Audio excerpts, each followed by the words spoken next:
Hello, my dear Gemeins. I'm happy to see you on my channel. I hope you are doing well today. In this lesson, you will learn why Russian females don't like being called women when you address them, how you can address a man whom you don't know, what a better way to address a stranger is, and what forms of address were used in the USSR.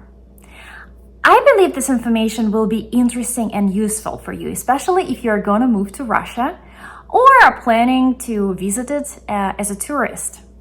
Look at these two photos and say whom you can see. Is it a girl or a woman in the first picture? Say your answer in Russian. Look at the second picture and do the same. Pause the video here if you need extra time.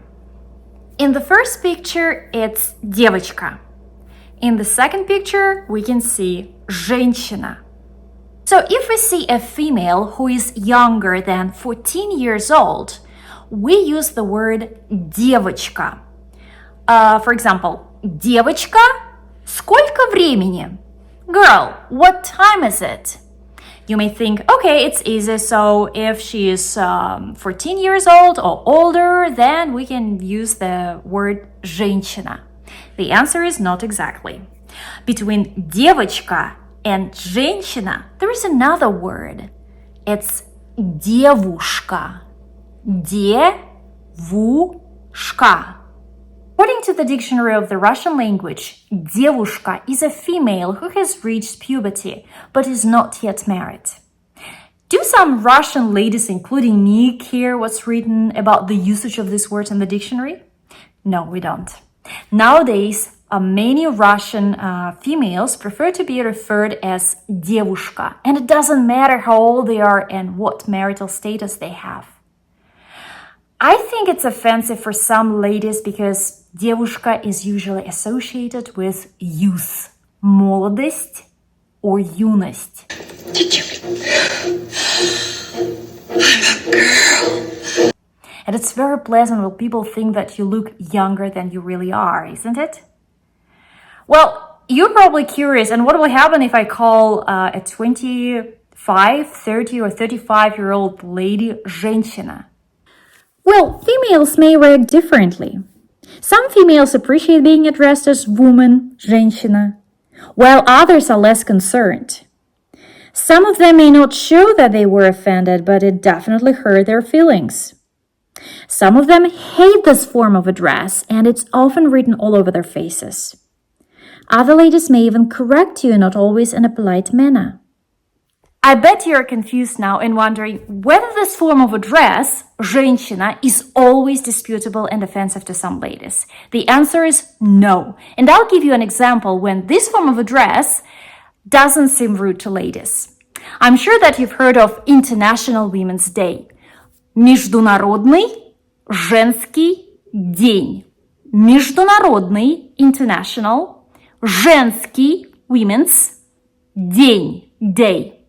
It's a holiday which is celebrated annually on the 8th of March. It's extremely popular in Russia. So when men address females with dear women, дорогие женщины, on this day, we want to wish you all the best, etc. In this context, this form of address, женщина, or женщины, it's a plural form, is not viewed as offensive because it's meant to address the entire female audience as a whole, without making distinctions based on age. I'm sure now you want to know the correct way to address a man. Look at these two pictures and say in Russian whom you can see in these photos. Look at the first picture. Is it a boy or a man? Pause the video if it's necessary. Look at the second picture and do the same. In the first picture, it's мальчик. Мальчик is used to refer to a male who is under 16 years old. In the second picture, it is мужчина. If a person is 16 or older, then we usually use the form of address молодой человек. Молодой человек. And there is no specific age at which this form is no longer used. But it usually depends on a speaker's age. Молодой человек, это вагон для некурящих. Men usually don't have a strong preference for which form of address you use. Now I'm going to tell you about the forms of address which were commonly used in the USSR. You're probably familiar with the word "товарищ," comrade. "Товарищ," comrade, was actively used to address both men and women. To be honest, I was surprised when I had found a feminine variant of the word "товарищ." It's "товарка," but it's rarely used in the modern Russian language. Гражданин and гражданка, citizen, were also used in the USSR. Товарищ, comrade, was used to address people who were members of the same communist or socialist political party. It was also used to refer to friends, colleagues, or individuals who share common goals or interests. The form гражданин or гражданка was used to emphasize the official or legal distance between individuals, such as between an investigator and a defendant, between a bus conductor and a passenger, etc. Угостите даму спичкой, гражданин начальник. It was also used to awaken civic feelings. For example, if a person did something against the law. Гражданин, не нарушайте. It was also used by the government to encourage people to fulfill their civic duties.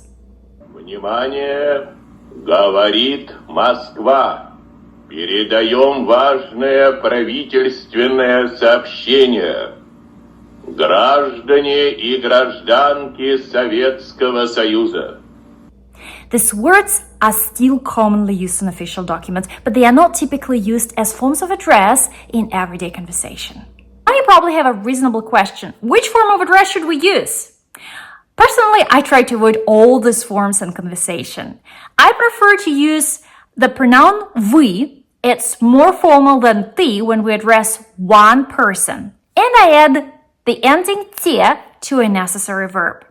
Let's see how it works. Извините, вы стоите в очереди. Вы не подскажете, сколько времени? In some situations, you can start with excuse me and ask your question. Извините, где находится этот магазин? If you don't remember about the ending те when we add it to a verb, or you want to refresh your knowledge about it, I recommend you to watch Lesson 19, Part 1. That's all for today. I hope you found this lesson useful. I'm 100% sure that if you haven't heard these forms of address yet, you will in the future. I was happy to see you on my channel. See you next time. Пока!